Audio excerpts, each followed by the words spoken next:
So हामीले हाम्रो पहिलाको भिडियोमा केही बेसिक HTML र CSS पढ्यौं, जहाँ चाहिँ हामीले यस्तो खाले HTML लाई हामीले यो CSS स्टाइल लेखेर यसलाई सेभ गरेर यहाँ गएर हेर्दाखेरि यतिको बनाएर हेर्यौं। तर यो चाहिँ अफिसियली वेब पेज हुनको लागि अझै पनि क्वालिफाइड छैन है। यसमा चाहिँ अझै पनि केही चीजहरु मिसिङ छ, जस्तो कि हामीले अफिसियली वेबसाइट हुनको लागि हामीलाई डक टाइप चाहिन्छ, HTML ट्यागहरु चाहिन्छ, बडी ट्याग चाहिन्छ, हेड ट्याग चाहिन्छ हैन, त्यो चीजहरु मिसिङ छ। सो अब हामी चाहिँ यो भिडियोमा चाहिँ अफिसियल वेबसाइट बनाउने छौं। So let's get started. अब यसलाई चाहिँ हामीले अहिले बन्द गर्दियौं हो, बन्द गर्दियौं। नयाँ फाइल बनाउनेको दुईटा तरिका मैले अघिल्लोचोटि यहाँ गरेर देखाएँ। अब म यहाँ गएर फाइल गरेर न्यू फाइल गर्छु।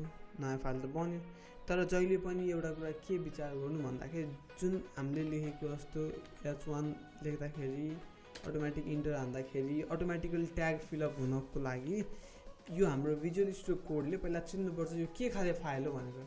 जसको लागि हामीले पहिला के गर्नुपर्छ, सेभ गर्नुपर्छ।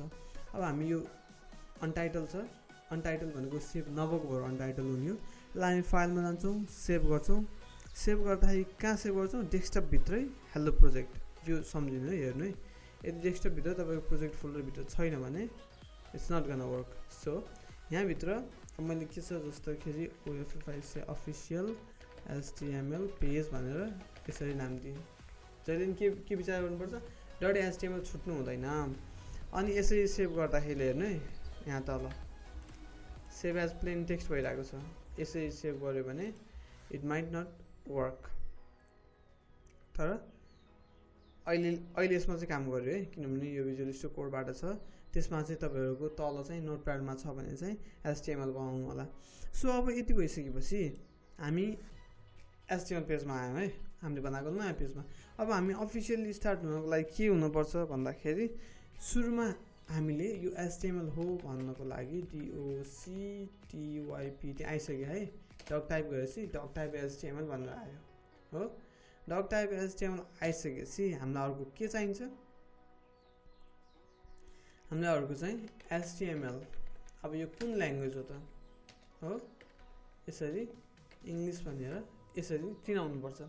अब यो गरिसकेपछि HTML फेरि आयो। अब यसमा यो भित्र अझै अरु कुराहरु पनि छ है। हामीले भिजुअल स्टुडियो कोड चलाएको फाइदा लिनको लागि हामी के गर्न सक्छौं, यसलाई फाल्न सक्छौं हो। यसलाई फालिसकेपछि एक्सक्लेमेसन मार्क 1 मा शिफ्ट ट्याब अटाउनु भयो भने यस्तो खाले एक्सक्लेमेसन मार्क आउँछ। त्यसपछि तपाईले ट्याब अटाउनु भयो अथवा इन्टर हान्नु भयो भने तपाईको होल HTML सिन्ट्याक्स चाहिँ तपाईको कोड एडिटरले ल्याइदिन्छ। So it's gonna be very useful हैन, यो तपाईलाई एकदम युजफुल हुन्छ। जस्तो कि अब यहाँ देख्नुहुन्छ, अहिले हामीले यहाँसम्म लेखेका थियौं हो। त्यसपछि हेड आयो हो, अनि त्यसपछि सेक्सन यसरी छुट्या हुन्छ। यसमा डक टाइप HTML हो भनेर छुट्याएको हुन्छ। HTML हाम्रो इंग्लिश ल्याङ्ग्वेजमा छ। अब यो हेड छ नि, अब हेर्नु है, यहाँ क्लिक गर्दाखेरि HTML यहाँ क्लिक गर्दाखेरि तलपट्टि पनि अलिकति ग्रे स्याडो भएको छ। हेड यहाँ गर्दा भएको छ, बडी यहाँ गर्दा भएको छ भनेको यसको ट्यागको क्लोजिङ यहाँनिर गरेर भएको छ। यो चाहिँ यहाँ ओपन छ, यहाँ क्लोज छ भनेको हुन्छ। अब यो सबैको छुट्टै आफ्नो आफ्नो भ्यालु छ, आफ्नो आफ्नो काम छ हैन। अब यो हेड ट्याग भित्र लेखेको चीजहरु चाहिँ तपाईले देख्नु हुँदैन, अनलेस इट्स टाइटल हैन। टाइटल चाहिँ देखिन्छ, टाइटल कहाँ देखिन्छ म यसमा भन्छु हैन। अब यो हेड चाहिँ ब्राउजरले रेन्डरिङ गर्नको लागि ब्राउजरले लिने इन्फर्मेसनहरु, जस्तो कि क्यारेक्टर सेट भनेको कुन क्यारेक्टर सेट छ, जस्तो कि 1 2 3 4 यो चाहिँ यसलाई चाहिँ ल्याटिन किबोर्ड फर्मेट भन्छ हैन। जस्तो कि 1 2 3 4 ABCD त्यस्तो खाले हुन्छ भने अब यो चाहिँ हाम्रो रेस्पोन्सिभ डिजाइनको लागि, यसको बारेमा हामी नेक्स्ट भिडियोमा डिटेलमै छ हैन। अब त्यसपछि आउँछ टाइटल हो। टाइटल चाहिँ डकुमेन्टको टाइटल के दिन्छ, जस्तो कि फर एक्जाम्पल यहाँनिर hello world.html आयो।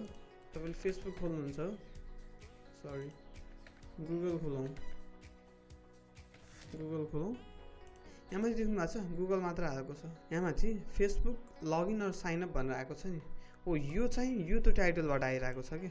अब यहाँ मैले गएर Facebook login or sign up भनेर लेख्दिए भने, साइन अप भनेर लेख्यो भने मेरो पेजमा यसरी नै देखिन्छ। जस्तो कि अब हाम्रो पेज हेरौँ है त।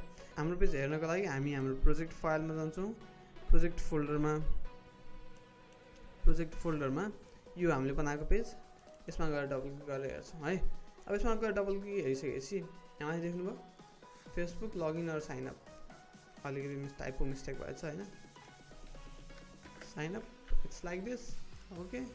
अब यहाँनिर आएर रिफ्रेस गरेर हेऱ्यो भने यो र योमा के फरक छ त छैन, अगाडिको आइकन बाहेकको अरू सबै डिटो छ है। अब हो यो भइसकेपछि यो हेड ट्यागभित्रको ब्राउजरले इन्फर्मेसन भयो भने अब यो यहाँभित्र चाहिँ केही पनि हुँदैन है। अब यो बडी ट्यागभित्र जति पनि इन्फर्मेसनहरू हुन्छ नि यो बल्ल मान्छेले देख्ने हो। अब यहाँ हेर्ने त्यही पेज हेर्दाखेरि यहाँ माथि यो छ तर तल केही छ त केही पनि छैन कि। अब यो चाहिँ जति पनि वेबसाइटहरू देख्नुहुन्छ, जति पनि तपाईँहरूले इन्टरनेटमा पेजहरू देख्नुहुन्छ, सबैमा जे इन्फर्मेसन डिस्प्ले हुन्छ नि त्यो सबै यही बडीभित्रबाट आएको हुन्छ है।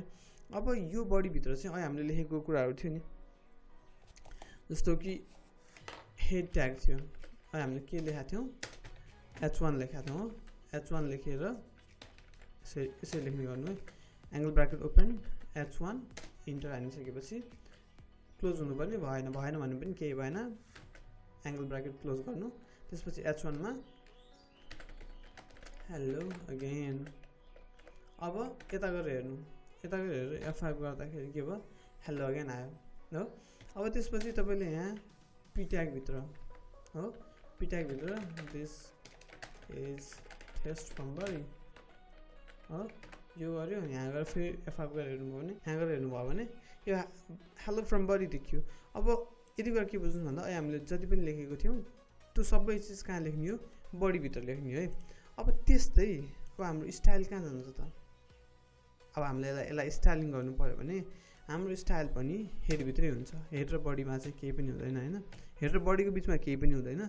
यहाँ हेडभित्र हामीले के गर्नु पऱ्यो, अहिले जसरी हामीले स्टाइल लेखेको थियौँ STYLE स्टाइल लेखेपछि क्लोज गऱ्यो भने बल्ल यो चाहिँ हेडभित्र बस्छ, जसले गर्दाखेरि हाम्रो ब्राउजरमा अरू मान्छेले हेर्दा पेजभित्र हाम्रो कन्टेन्ट जस्तै देखिँदैन है। अब यहाँ चाहिँ के थियो H1 सेम केस सिलेक्टर हो यो, यस्तो गर्यो अनि अहिले मैले भनिसकेको छु कलर दिनु पऱ्यो भने कलर कुन कलर दिने रोयल ब्लू ओके। अनि तपाईँलाई फन्ट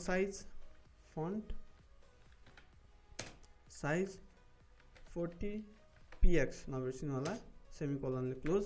अब यसलाई सेभ गरेँ मैले सेभ गरेर यता गएर F5 गरेर हेरेँ हो हेलो अगेन सी।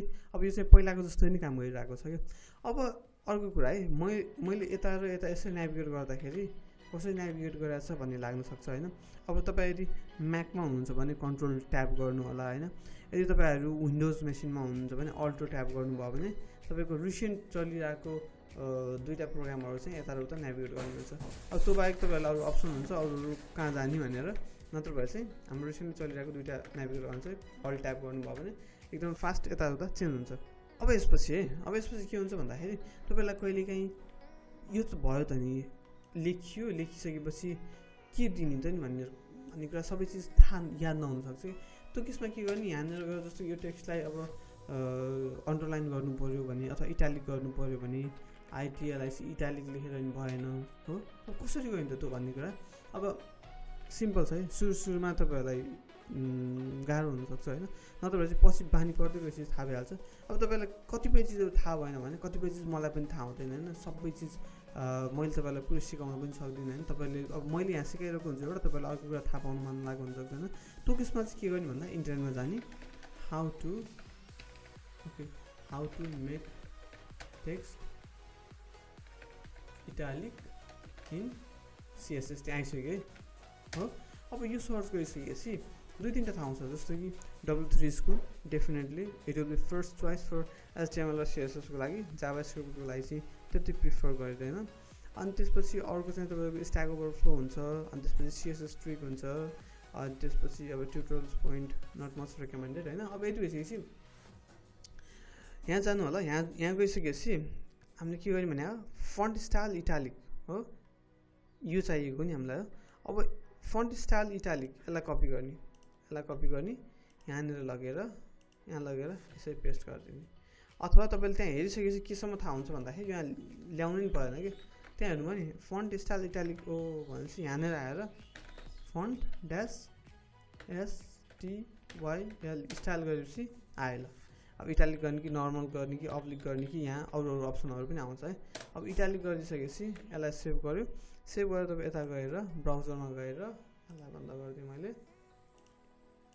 यहाँ हेरेर रिफ्रेस गरेर हेर्दाखेरि चाहिँ यो इटालिक भयो। ओके, अब यो भिडियोको लागि यति नै। हामी अब अर्को भिडियोमा चाहिँ हामी मेटा टाइटल जुन अघि भर्खरै हेडमा हामीले हेरेको थियौँ, मेटा टाइटल र मेटा डिस्क्रिप्सनको बारेमा नेक्स्ट भिडियोमा हामी डिटेलमा जानेछौँ। So see you in next video.